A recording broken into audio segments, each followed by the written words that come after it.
La radio me atrapó porque la radio es comunicación y yo soy fundamentalmente un comunicador innato.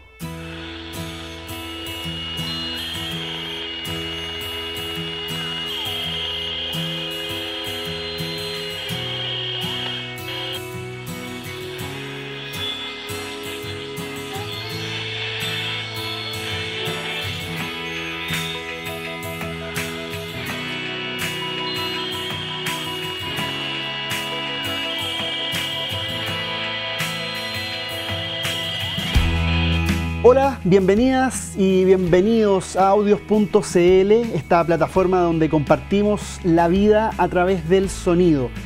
Y en esta ocasión vamos a comenzar a compartir nada menos que 100 años de historia, 100 años de la radio en Chile, el centenario de la radiodifusión en nuestro país. Son muchas las voces, muchas las historias que rodean estos 100 años de la radio, muchos sonidos. Y vamos a partir este ciclo de entrevistas y de conversaciones en Audios.cl con una voz referencial de la radiodifusión chilena y del periodismo informativo chileno.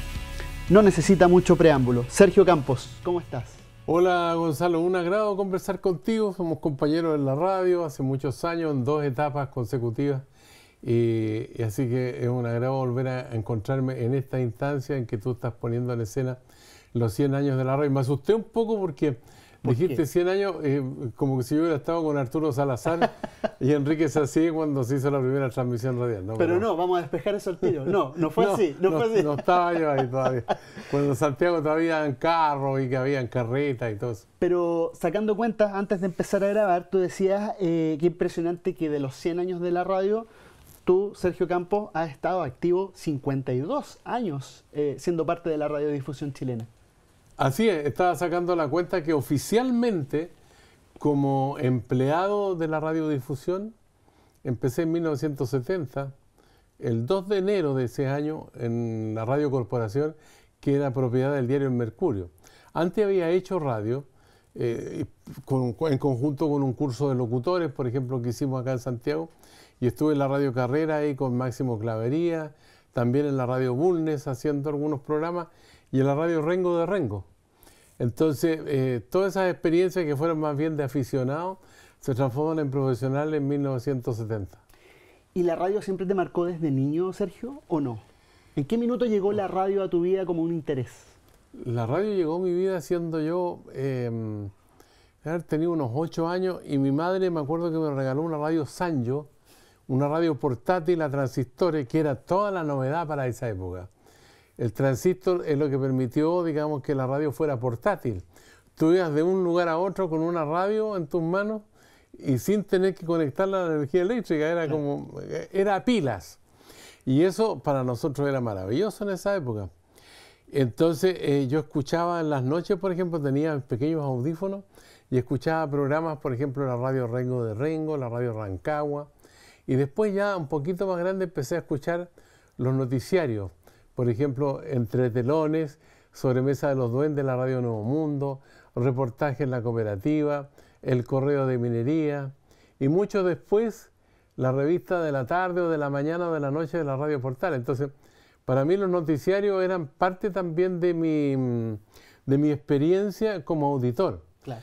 Y además me acuerdo que en la Radio Portales existía un programa que se llamaba la Radio Yungay, la revista Al Dial.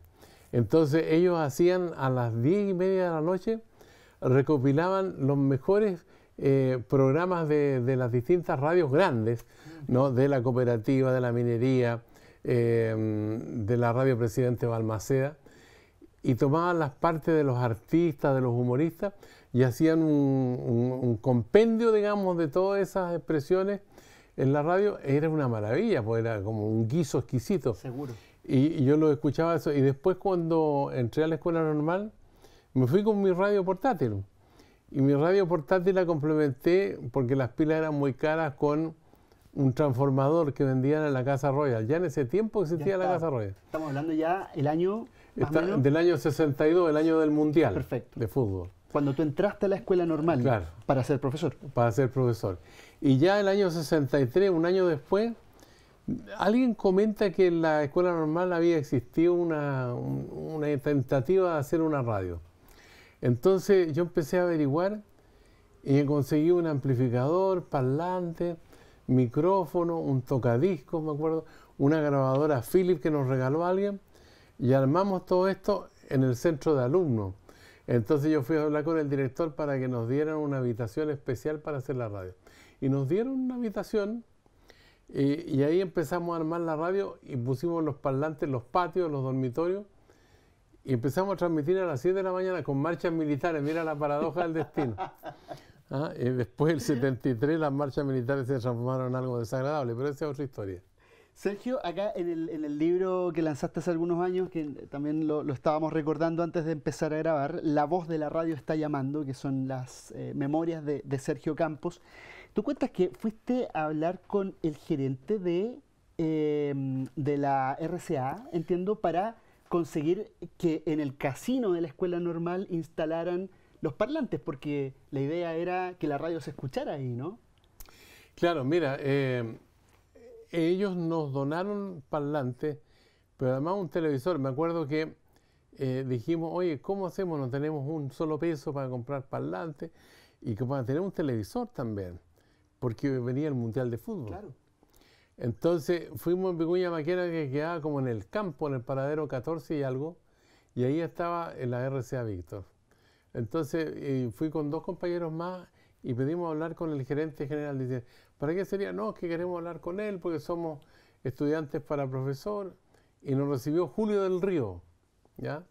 Julio del Río nos recibió y dice, oye, pero ustedes vienen aquí, nosotros vendemos televisores, no regalamos televisores. Claro, es un negocio. Entonces, como en el fondo diciendo, bueno, tendrán algunos picaditos por ahí Claro. que nos puedan regalar.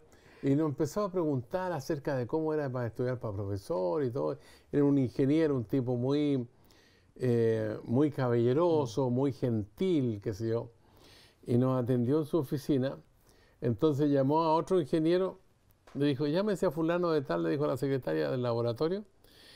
Y vino un ingeniero, le dijo, mire, de los televisores de prueba, ¿tenemos alguno disponible como para donarle a estos muchachos que vienen, van a ser profesores normalistas? Entonces, sí, voy a ver, qué sé yo, y al rato nos traen televisor. ¿Qué tal? Entonces, dice, bueno, ¿y cómo se lo van a llevar? No, es que andamos en micro nosotros. ¿Pero cómo se lo van a llevar en la micro el televisor? Entonces pidió una camioneta y nos fueron a dejar en la camioneta en la escuela normal, que era un viaje largo, Paradero 14 de Vicuña Maquena en ese tiempo, hasta la media 36-77, donde está la escuela normal. Sergio, ¿y en qué minuto viene el paso de entrar a estudiar locución, que en esa época era necesario para poder ejercer en radio al aire, porque el sindicato de locutores, digamos, era una cosa que se requería en esa época para sonar en la antena? ¿En qué minuto tú dices, sabes qué, voy a estudiar locución? Mira, es una cuestión muy distinta a la de hoy día, porque ser locutor era una actividad profesional. Y esa actividad profesional la controlaba el Sindicato Profesional de Locutores de Chile. Entonces, yo salí en la escuela normal en el 67 y el 68 ingresé a la Universidad Técnica del Estado. Yo postulé por la prueba universitaria, que era de la técnica, y la prueba de actitud académica, que era la segunda vez que se daba después del bachillerato, para entrar a las carreras de la Universidad de Chile. Y yo postulé a publicidad en la técnica y postulé a periodismo en la Chile. Y quedé en las 2 carreras, en la Chile y en la técnica. Pero el problema que tenía con la Chile era que era de día. Y yo tenía que ejercer ya como profesor, porque estaba egresando de profesor. Por lo tanto, al final deseché la Chile y me quedé en la Universidad Técnica del Estado en el curso vespertino. Y ahí estudié 3 años, cuando de repente se produce... Yo tenía algunos amigos, era amigo de Julio Pérez, por ejemplo, que era locutor en ese tiempo de Canal 13, de Leo Guerrero, de la Radio Portales. Siempre los veía yo y los admiraba mucho. Y entonces me dicen un día, hoy hay un curso de locutores, ¿por qué no te metes a ese curso para que puedas trabajar, ya que te gusta tanto esta actividad? Y postulamos, éramos como 300 los postulantes. y las vacantes eran 25. Y me acuerdo que dimos examen en el auditorio de Radio Cooperativa en Bandera 236, ¿no? Y en el auditorio no veíamos al jurado. ¿Ah? ¿Que estaban detrás de un biombo? No, ellos estaban en el auditorio, ¿no es cierto? Tenía un escenario, estaban las butacas y al fondo existía esa sala de proyección de cine. Perfecto, perfecto. Y ahí estaba el jurado, nosotros no lo veíamos. Y entre los jurados estaba Adolfo Yankelevich, que había sido locutor de la Radio Cooperativa, era odontólogo. Sí. Estaba, creo que Oscar Fock, no recuerdo bien, que eran unos grandes locutores también, que tenía Chile. Y otro más que no recuerdo quién era, que estera ahí, con Renato de Former el otro. O sea, estos tres personajes que eran grandes locutores, eran el jurado. Y Guillermo Parada, que era el presidente del sindicato de locutores, nos iba pasando material. Por ejemplo, dice, lee aquí, leía un cable uno.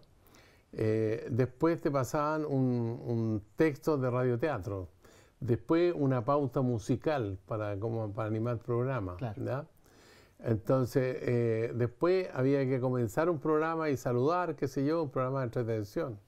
En fin, era todo un ejercicio y después había preguntas de cultura general que hacían los profesores esto desde el fondo del auditorio, sin que vacío, ustedes vieran las caras sin que los viéramos a las caras. Por ejemplo, Grecia es uno de los países más antiguos del mundo. ¿Por qué es importante Grecia? Entonces, ya, uno contesta. Y así fuimos pasando varias horas.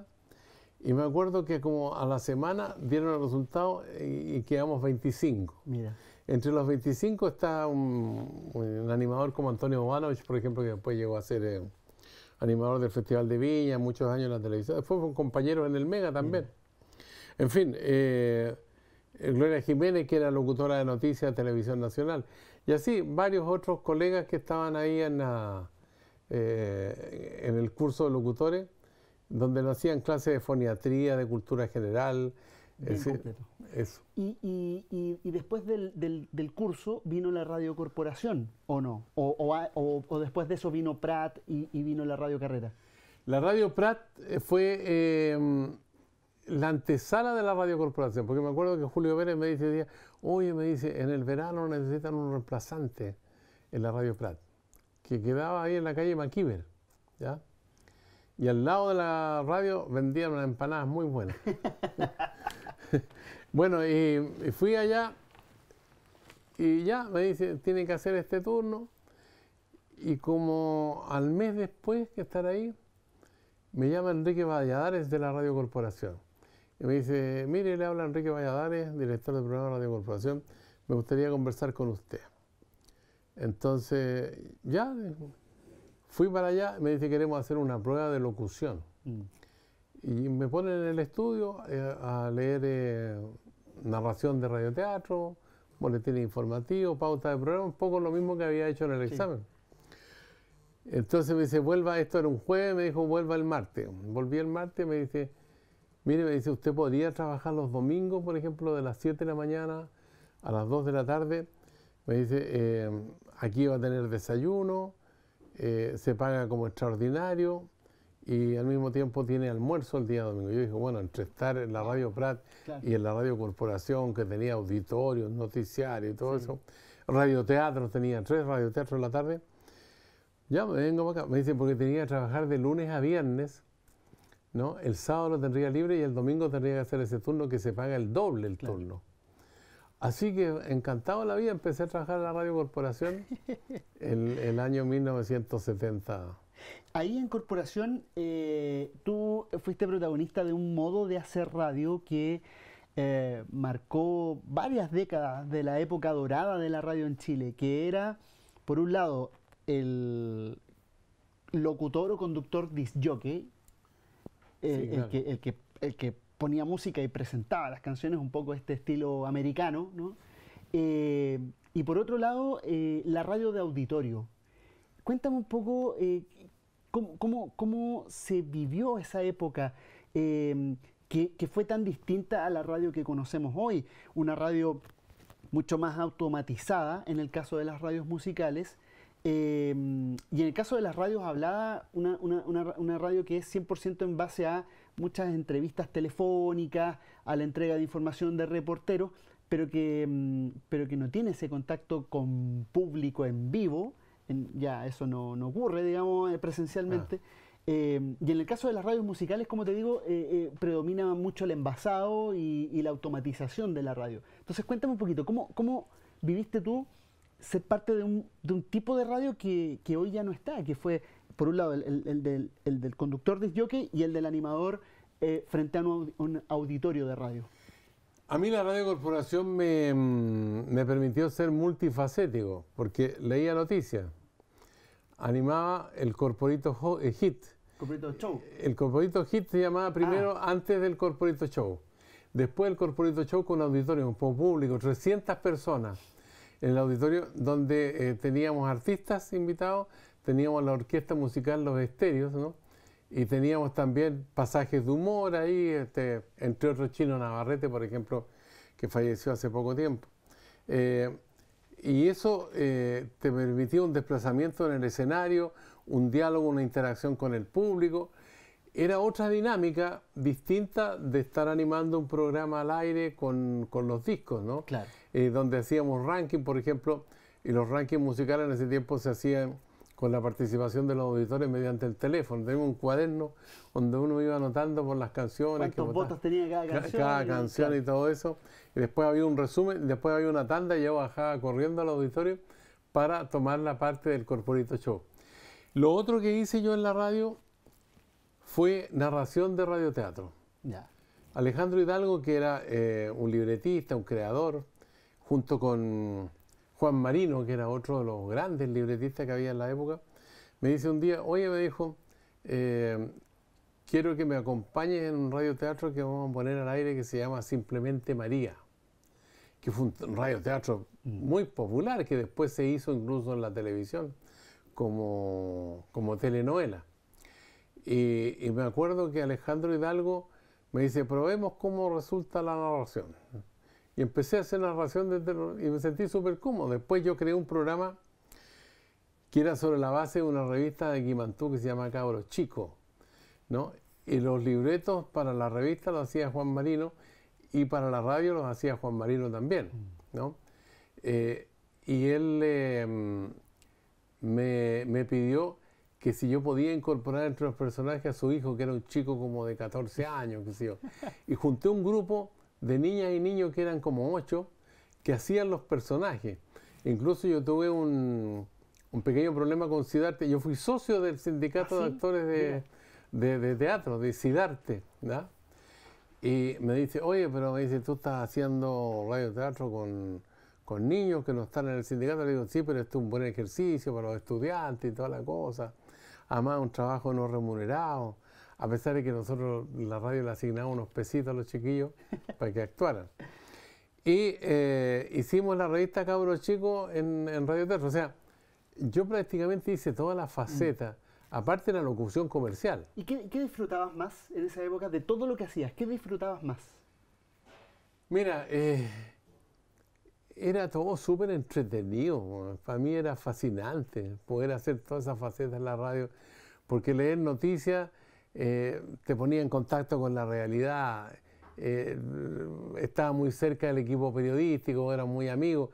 En ese tiempo, Edwin Harrington, uno de los grandes periodistas que escribió, él inventó el reportereso en televisión. Okay. Un programa que se llama La Historia Secreta de las Grandes Noticias, también lo creó él. Y cuando él se fue a México, quedó Miguel Ángel San Martín como director de prensa. Él era hijo de quien fue director de la Escuela Normal Superior José Abelardo Núñez, el Chopa San Martín, don Raúl San Martín. Y entonces teníamos una afinidad y una relación con el equipo periodístico, donde había un periodista uruguayo, Gustavo Danz, era gente muy culta, estaba la María Eugenia Saul también, otra gran periodista. O sea, todo el equipo era como un equipo de mucha convivencia, y Harrington era terrible. Si tú te equivocabas en la lectura, te retaba. Así los periodistas escribía, dice, pero esta crónica que hiciste es una basura, ¿dónde está el sujeto, el predicado, que si yo lo otro, güey? Y agarraba, y dice, además estos párrafos, güey, de 5 líneas, güey, y llegaba, le rompía el libreto, güey, y había que hacerlo o no. Pero después íbamos a almorzar al Pin Pin Paucha que estaba en el centro, Sí. y éramos todos parte del equipo, ¿te fijas? Entonces esa convivencia fue maravillosa. Otro momento que fue fascinante también fue con Raúl Jara, que era el director de la radio Corporación FM. Okay. Entonces un día me dijo, me gustaría que grabaras conmigo las presentaciones de los conciertos. Otra faceta. Que era una locución estilo Radio Andrés Bello, que ha sido muy pausada, o un poco lo que hace Patricio Bañados hoy día, ¿no es cierto? En Radio Beethoven. En Radio Beethoven. Entonces empecé a hacer eso y me encantaba, lo encontraba fascinante. Y con Jara aprendí también a conocer músicos, a Brahms, Tchaikovsky, en fin, a Prokofiev. Todos esos músicos los conocí ahí, digamos, a cabalidad. Es decir, Corporación FM era como una radio Beethoven. Claro. Tenía ese perfil, música clásica. En frecuencia modulada con música clásica, Mira. claro, absolutamente. Sí. Pero tenía poco alcance, sí, me imagino. En esa época la FM, los receptores, no sé si era tan masivo que tuvieran FM en esa época. Mira, la cobertura del FM era muy baja, porque primero existían pocas radios en FM. Me acuerdo que salió la radio, bueno, estaba la radio Concierto, me parece, la radio Beethoven. ¿Seguramente el Conquistador? El Conquistador. No? El Conquistador creo que es la radio más antigua que hay en frecuencia modulada. Y lo otro que era la radio ya juvenil, que salió algunos años después en la radio Portales, Carolina en FM. O sea, eran como 5 o 6 radios, no había mucho más. Claro. ¿Apareció algo por ahí, algo que a ti tú dijeras, sabes que a mí no me siento tan cómodo haciendo esto, no me gusta tanto acá, pero por otro lado disfruto mucho esto otro? ¿Te pasó en algún minuto algo así o no tanto? Mira, recuerdos de cosas que no me gustaran, la verdad es que no me gustaba todo lo que hacía. Tú ibas a la aventura. Sí. Entonces, pero malos recuerdos, quizá el mal recuerdo que tengo del bombardeo a La Moneda el 11 de septiembre del 73. Vamos a eso, tú estabas en el estudio de la Radio Corporación el 11 de septiembre. Claro, estaba en el noticiario de la mañana y cuando empiezan a surgir los rumores de que se habían tomado la radio La Porteña de Valparaíso los marinos, la habían ocupado, ahí ya nos empezamos a preocupar.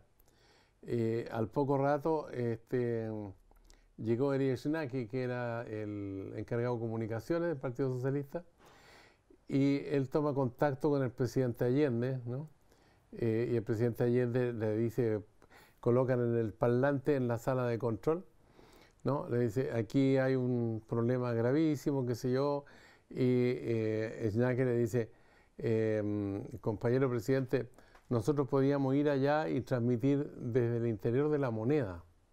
Entonces, no, dice, no es necesario, quédense ahí porque yo voy a hablar un rato más al país. Y ahí están los 3 discursos de Allende que la Radio Corporación alcanzó a transmitir, fueron 4 en realidad, pero alcanzamos a transmitir 2 nomás. Déjame preguntarte algo de la técnica. ¿El discurso se transmitía cómo? ¿A través de teléfono? ¿A través de un sistema de radio interno que había con La Moneda? ¿Cómo era el enlace? Había ¿Recuerdas algo de eso? ¿No? Un citófono. Un citófono. Un citófono. Y ese citófono estaba conectado con la Radio Corporación, con la Radio Portales, con la Radio Recabarren, que era la radio de la CUT, de los trabajadores, y la Radio Magallanes, ¿no? La radio que quedó y pudo transmitir finalmente todos los discursos fue la Radio Magallanes, porque parece que los militares no sabían dónde estaba la planta transmisora. En el caso de la Radio Corporación se sabía que estaba en el paradero 14, que en ese tiempo era un peladero, no tenía nada que ver con lo que... Era un potrero, digamos, un potrero. Así que la bombardearon entre las primeras radios que bombardearon, digamos. Ok, y alcanzaron a transmitir ustedes en Corporación dos de los 3 discursos. 2 intervenciones de los 3 o 4 discursos de Allende. Y luego el bombardeo. Y ahí la señal a pique. Se cayó la radio. Claro, no, ahí ya la radio no siguió transmitiendo. ¿Qué hicieron en ese minuto? Bueno, empezamos a transmitir por el FM, pero la frecuencia modulada tenía muy poco impacto. Había qué sé yo, sería un 5% de gente que tenía radio con FM. ¿Tenían vista alguna visión de lo que pasaba por la ventana de la radio hacia algún ángulo? Sí, claro, porque había movimientos de militares ahí en la Plaza de la Ciudadanía, en la Plaza de la Constitución también, movimientos de tanques, de tropas, eso lo estábamos observando por las ventanas de la radio. ¿Y en algún minuto los militares ese día llegaron al estudio de la radio? No, no. Nosotros después del bombardeo nos quedamos en la radio hasta alrededor de las 5 de la tarde y ahí decidimos salir a la Galería Antonio Vara, y la Galería Antonio Vara hacia la calle Morandé estaba cerrada. Entonces nos dirigimos hacia Bandera. Y ahí estaban los militares. Cuando bajamos nosotros y nos hicieron ingresar al hall principal del Banco Estado, ¿no? Y ahí nos reunieron y si se va a hacer, a la entrada nos tomaban el olor a las manos, pues teníamos olor a pólvora. Y nadie tenía eso, sino no teníamos armas.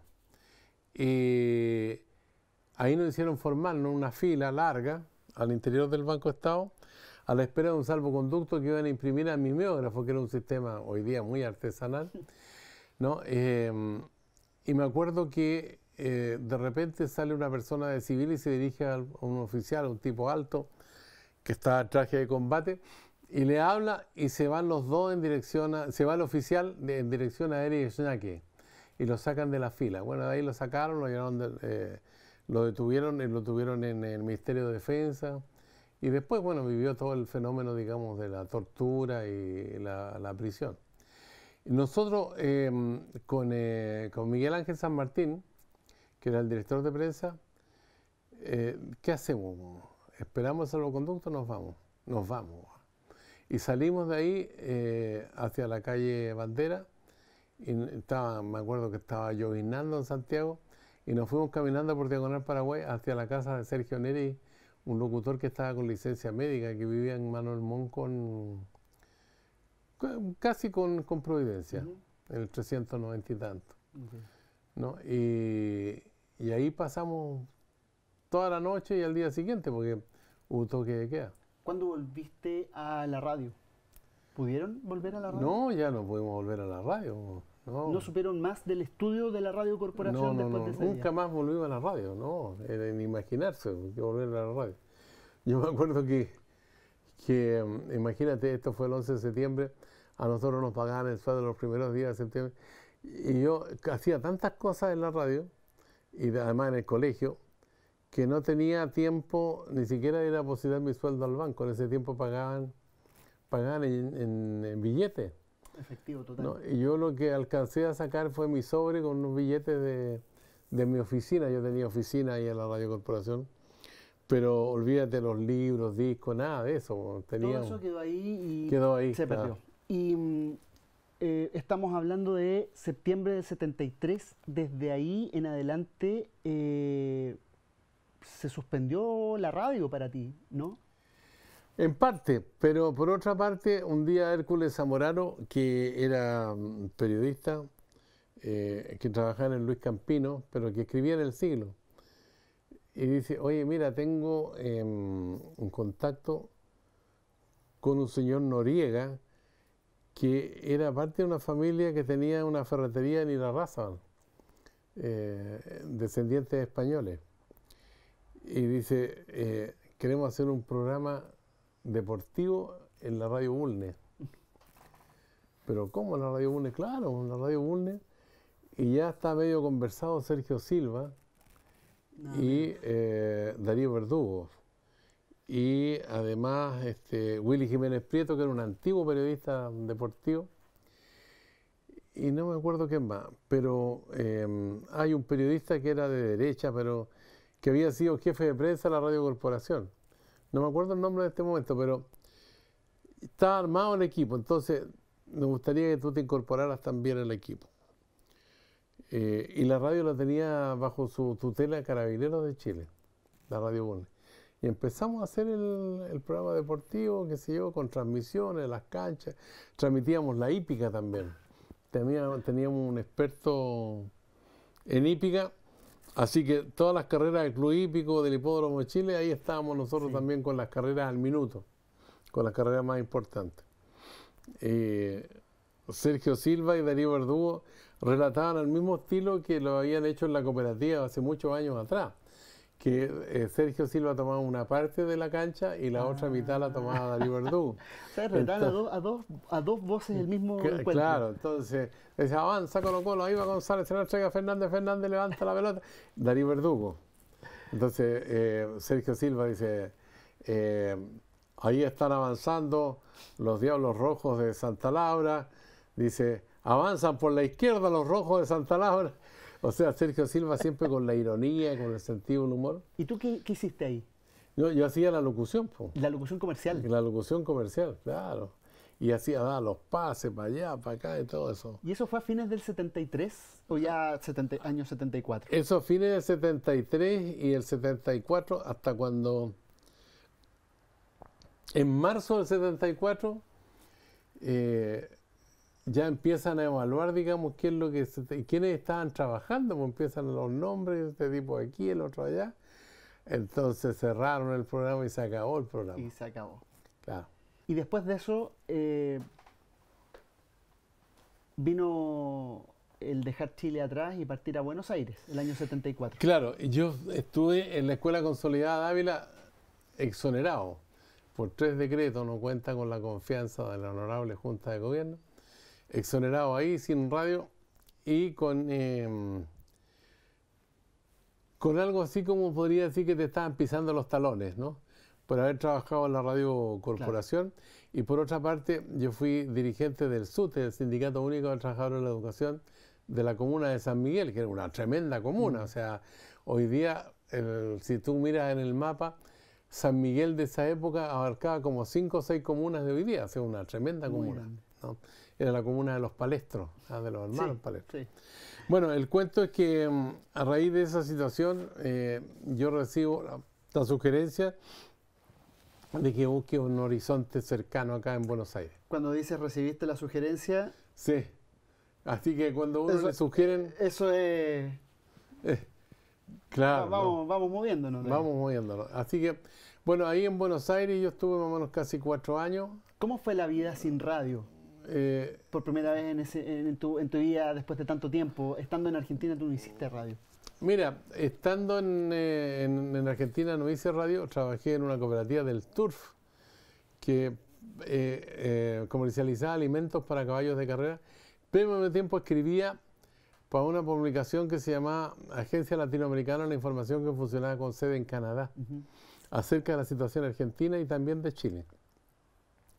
Enviaban los despachos a través de unos amigos que teníamos que usaban el teletipo como una fórmula, digamos, de comunicación que era mucho más rápida que enviar cartas. Y en eso me batía, yo escribía todas las semanas unas 5 o 6 carillas acerca de la realidad en Argentina, parte de Chile y también parte de Brasil. Pero me imagino que no era la misma satisfacción que te entregaba la radio. Es que en ese momento ya estaba sobreviviendo, digamos, la circunstancia trágica que habíamos vivido, claro. Estabas preocupado de otra cosa. La vida en Argentina te llevó a desarrollarte en otra faceta, que era la faceta ya escrita, a través de la Agencia Latinoamericana de Información. Sí. Y el reencuentro con la radio vino al volver, el año 77, ¿no? 77, 78. 77, 78, sí. En ese regreso aparece la radio cooperativa, para ti. Lo primero que aparece es la radio Yungay, con un colega periodista que hoy día está, no sé si está en Colombia o en Venezuela, Óscar Madrid. Okay. Óscar había sido periodista del diario Puro Chile. Y entonces él armó un programa que se llamaba El Festival de Trasnoche, que se transmitía en la radio Yungay, y me invitó a ser el animador de ese programa, conductor. Pero ahí nosotros hacíamos, por ejemplo, reportajes en los comedores populares en el día, hacíamos entrevistas a algunos presos en la cárcel, hacíamos entrevistas a las poblaciones acerca de la situación de miseria que vivía la gente. O sea, en eso estábamos ahí, en esa época. Y fue un periodo muy corto, porque de repente me llamaron de la radio chilena y le digo yo a Óscar, nos vamos a la radio chilena. Nos fuimos allá a hacer el mismo programa, el Festival de Trasnoche. la radio chilena tenía más espalda porque era radio del Arzobispado de Santiago. En ese tiempo estaba el cardenal Raúl Silva Enríquez. Te das cuenta que eso nos permitió hacer muchas cosas. Pero ya a fines del 77, en la radio cooperativa trabajaba Lucho Rodríguez, que había sido gerente de la radio corporación. Okay. ¿No? Estaba Freddy Hugue como director de programa, ¿no? Que también habíamos sido compañeros mucho tiempo como locutores. Y ahí empecé a trabajar yo en la semana como animador y como lector de noticias. Hacíamos, me acuerdo, los veranos Belmont, que era de los cigarrillos, que después fue verano naranja, ¿ya? El verano naranja eran los jugos de naranja. ¿Pero qué hacían? De las piscinas y de la playa. Entonces, por ejemplo, tú llevabas una grabadora y grababas, aquí estamos en la piscina Antilén, con harto calor, la gente en el agua y todo eso, y aquí, hola, ¿cómo te llamas tú? Fulana, y tal. Ya, te invitamos a escuchar aquí en la radio cooperativa, digamos, un par de canciones, aquí tienes la lista. Entonces ya habíamos mostrado a las niñas la lista, que sé yo, para que eligieran las canciones. Me gustaría, por ejemplo, Verano Naranja con Donald, Leonardo Fabio, digamos, quiero aprender de memoria con mi boca tu cuerpo, muchacha de abril. Entonces, esas grabaciones después las llevamos a la radio y se editaban y salía eso como si fuera en vivo, ¿te fijas? Claro, y en eso andabas de piscina en piscina. Tú llegas a Cooperativa, o eres llamado desde Cooperativa a fines del año 77, y el contrato con Cooperativa tú lo firmaste en abril del 78. Así fue.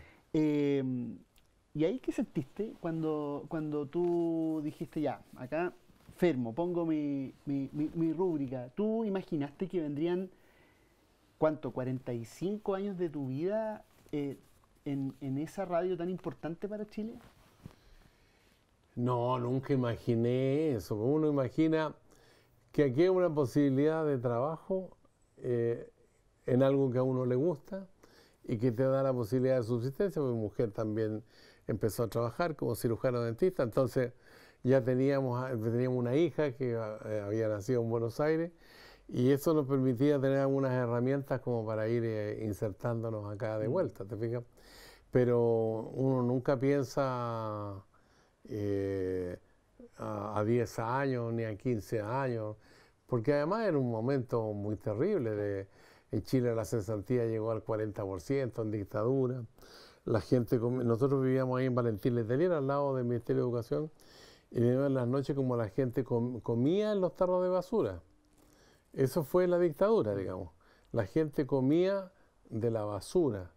Entonces tú dices, bueno, pero eso, ¿cómo puede ser tan así? Era así, o sea, si en ese momento hubiera habido celulares, habrían miles de imágenes que mostrarían esos momentos. ¿Y cuándo aparece el diario de Cooperativa para ti, como tal? Mira, bueno, el diario de Cooperativa apareció el año 76 con la creación de Delia Vergara. Claro. ¿Ya?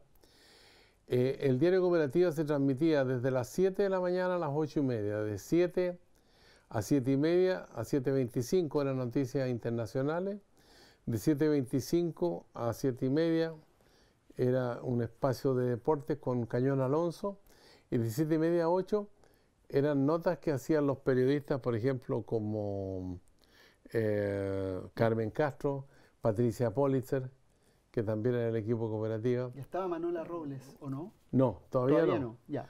Patricio Vargas también, Armando Castro, eran algunos de los que formaban parte del equipo.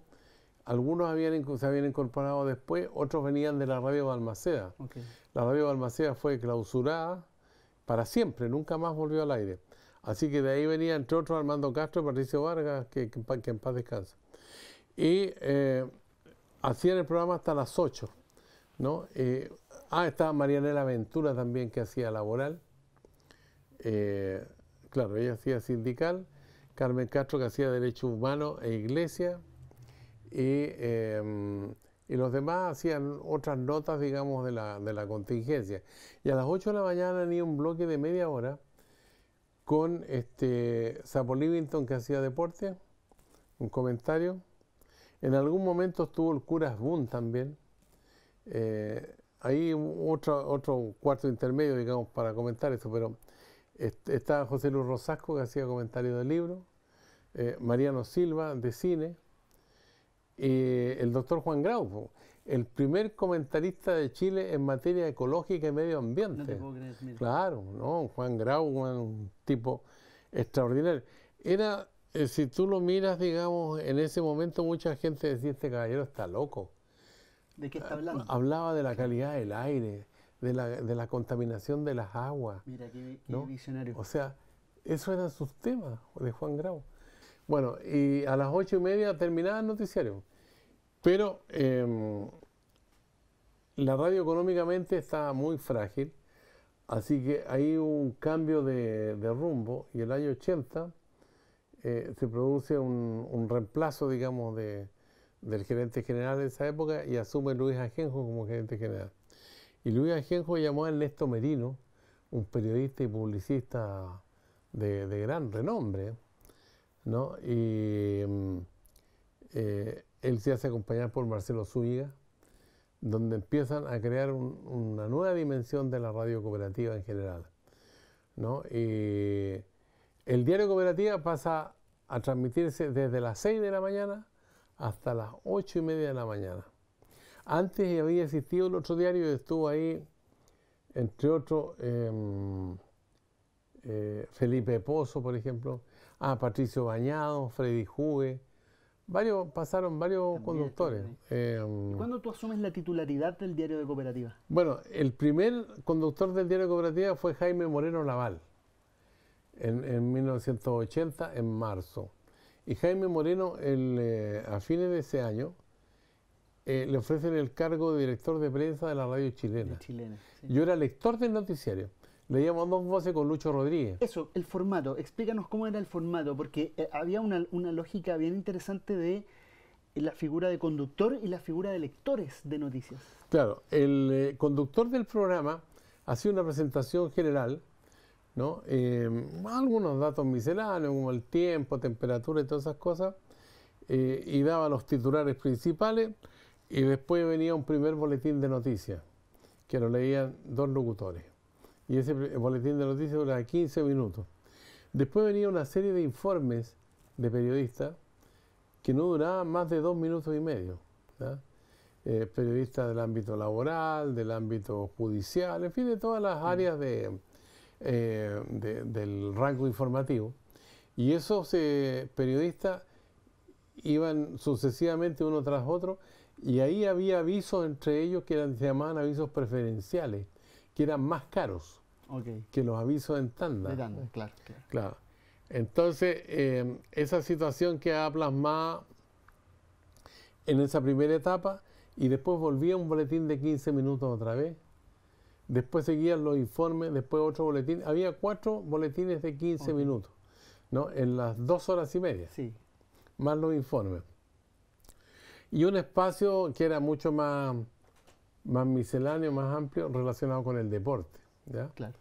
Y eso duraba hasta las 8:30. Cuando Jaime Moreno se va, me ofrecen a mí la conducción del diario Cooperativa. Y yo quedo como conductor, pero no solamente conducía el diario Cooperativa, conducía el programa del mediodía que se llamaba Música al ritmo de la noticia, de 1 a 3 de la tarde, y el de la tarde, de 6 a 8, Música al ritmo de la noticia también, donde se iban contando todos los sucesos del día, y el resto de la programación era todo música en Cooperativa, ¿no? Y una de las características que tenía la programación era que se marcaba la hora y se repetía 2 veces, con un locutor que trajeron de Miami, que era de origen cubano. De origen cubano, sí. Claro. Y eso le dio una consistencia a la radio muy, muy potente, muy fuerte, y fue optimizando la sintonía y alcanzando, digamos, una dimensión más universal, con una mayor cobertura de audiencia.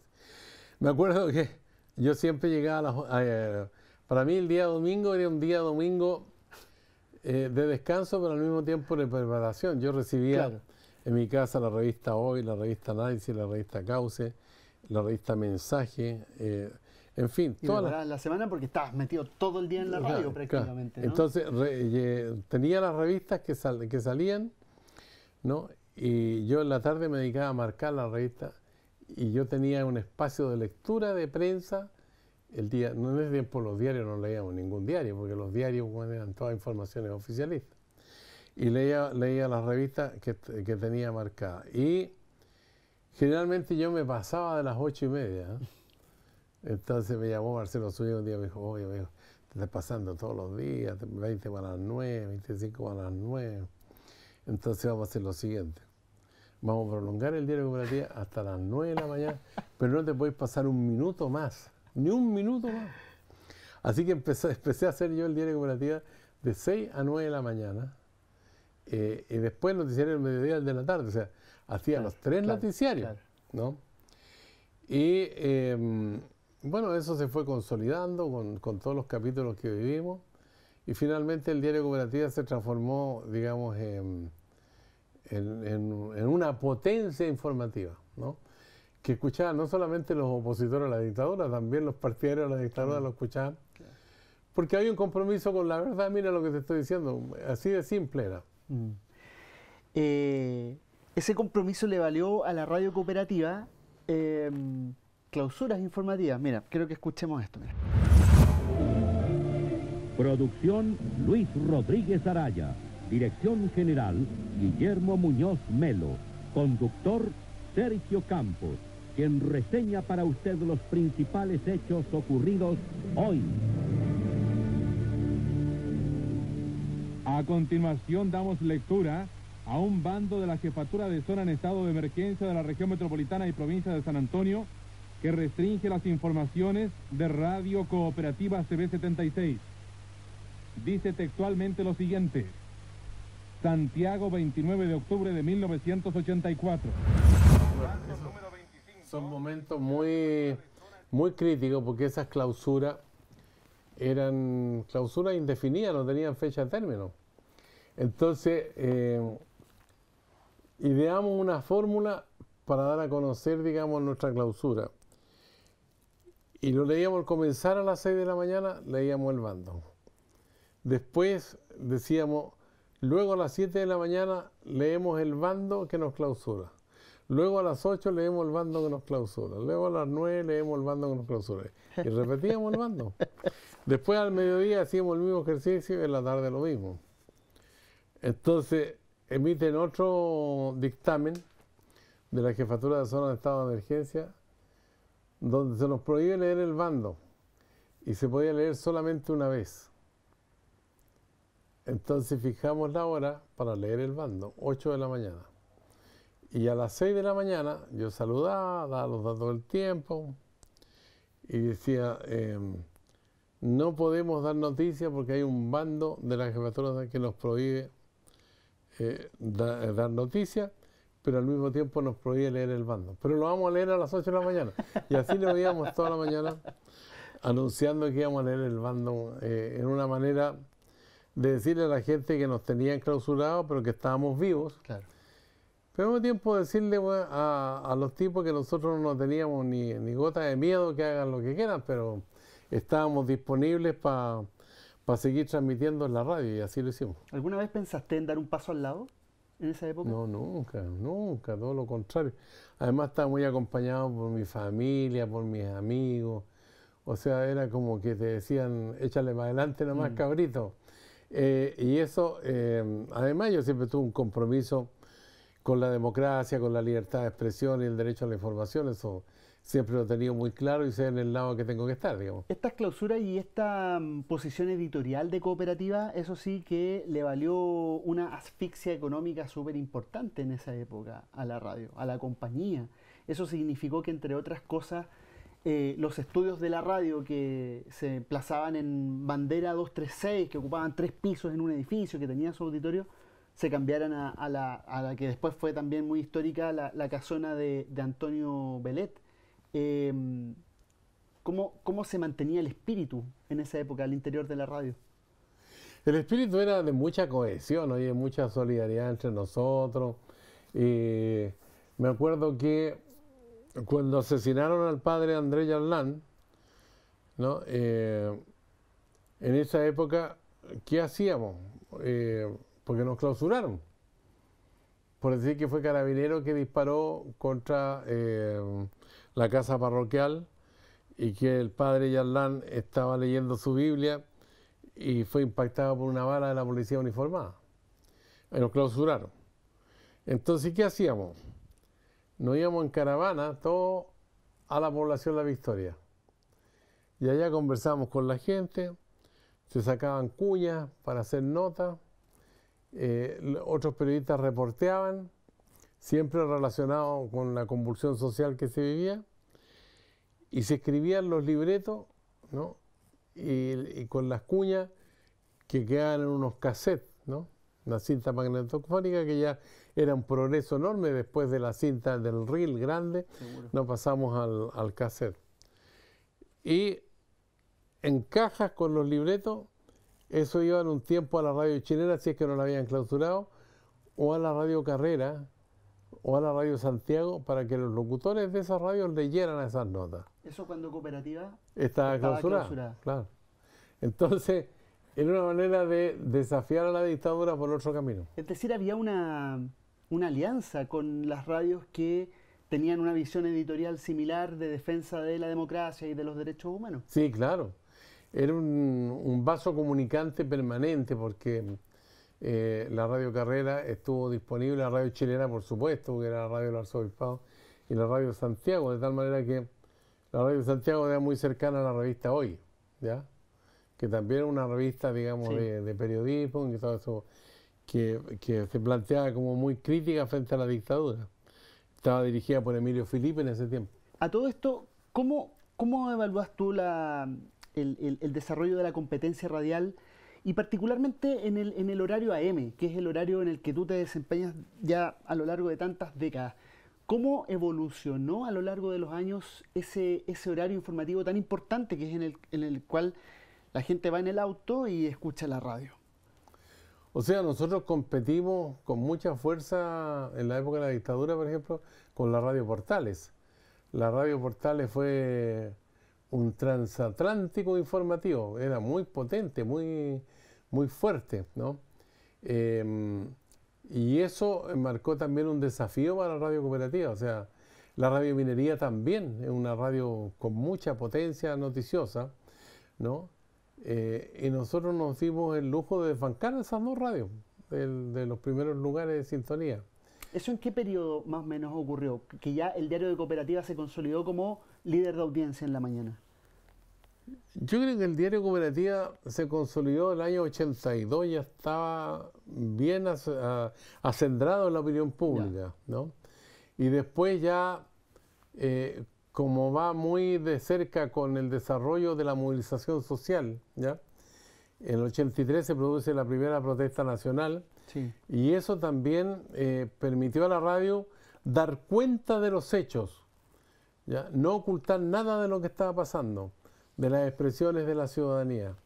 Pero todo venía también precedido por un fenómeno, digamos, que provocó mucho revuelo, que fue la intervención de Frei Montalva en el Caupolicán en 1980, impugnando el plebiscito de la dictadura sin registros electorales para votar una constitución que es la que nos rige hasta hoy día, con algunas modificaciones que se le han hecho, especialmente en el gobierno de Ricardo Lagos. Pero eso marca un antes y un después, y se produce también una gran conmoción en la opinión pública con la muerte de Frei Montalva sin saber que había sido asesinado o no. Y con el asesinato de Tucapel Jiménez Alfaro, que el año 82 fue degollado por agentes de la dictadura. Un líder sindical con una proyección muy importante, digamos, sí, en términos de liderazgo. Entonces, todos esos hechos van conformando un cuadro que se une a otros, por ejemplo, como el caso de los degollados. Sergio, ¿hasta cuándo vamos a tener a Sergio Campos al aire? Buena pregunta. Pues. No sé, pues yo he querido buscar otros derroteros, pero la radio dice que pues, todavía no, que esperemos un rato más. Pero yo creo que llega un momento en que uno también tiene que dar un paso al costado, y ojalá haya gente con suficiente interés de poder recoger, digamos, todo lo que ha hecho el equipo de prensa cooperativa. Han pasado más de 300 periodistas desde la época que yo llegué. Es difícil hacer la cuenta, pero hombres, mujeres, muy profesionales, y nosotros somos parte de eso. O sea, hay muchos han creído en el trayecto de los últimos años que creen que la cooperativa nació con ellos, ¿no? La cooperativa nació mucho antes, y la cooperativa, como dijo en algún momento la presentación en Sociedad, la radio cooperativa es parte de Chile, ¿no? Y Chile es parte de la historia de la radio cooperativa. Entonces ahí hay una simbiosis que es muy rica para un medio de comunicación que tiene esa distinción, ¿ya? Seguimos una senda donde buscamos rechazar el panfleto como forma de hacer periodismo, ¿no? O el populismo de baja estofa que hacen algunos que no trepidan, digamos, en al mismo tiempo recoger la indignación ciudadana, el descontento, que siempre va a estar latente. Hoy día puede ser por el alza de los precios, la benzina, el pan y todo eso, y traducirlo en algo como de alimentar odios y violencia. Eso sin duda que no corresponde a un medio de comunicación, y eso debería ser analizado más en profundidad por antropólogos culturales, por sociólogos. Pero tú ya estás proyectando el momento de descansar. Sí, o dedicarme a otra cosa, pues sí, total, uno nunca descansa, digamos, pero yo creo, por ejemplo, yo hice televisión abierta durante 17 años. Hoy día estoy en una televisión más restringida, por ejemplo, Canal del Senado estoy desde 2009, y ahora en el canal de la Universidad de Chile, sí, ¿no? Que son expresiones, digamos, que son distintas de lo que yo hago en la radio como trabajo, pero que me dan también otro tipo de satisfacciones, digamos. De repente escribo, pero lo que pasa es que esto otro es muy trepidante, entonces para escribir me da el tiempo para leer lo que yo necesito leer para alimentar, digamos, mi conocimiento como periodista, pero para elaborar, hacer elucubraciones más complejas, me cuesta, pero escribo de vez en cuando unos articulitos. Sergio, en un minuto y para cerrar, ¿qué es la radio para ti y por qué te atrapó en la vida? La radio me atrapó porque la radio es comunicación y yo soy fundamentalmente un comunicador innato. Tú estás en una dinámica de relacionarte con los otros, con los demás, de tener también en alguna medida sentido de autocrítica, que eso es muy difícil como humanos que lo podamos practicar. Pero creo que la gente valora también ese esfuerzo, ¿eh? O sea, yo a cualquier lado que voy la gente me habla y oye, yo lo ubiqué por la voz, entonces eso... Inconfundible, voz inconfundible. Uno podría pensar, me acuerdo que una vez estábamos con mi niño chico, estábamos ¿cómo se llama? En Orlando, y estábamos haciendo fila para unos juegos. Y dice, oye, ¿usted qué hace aquí?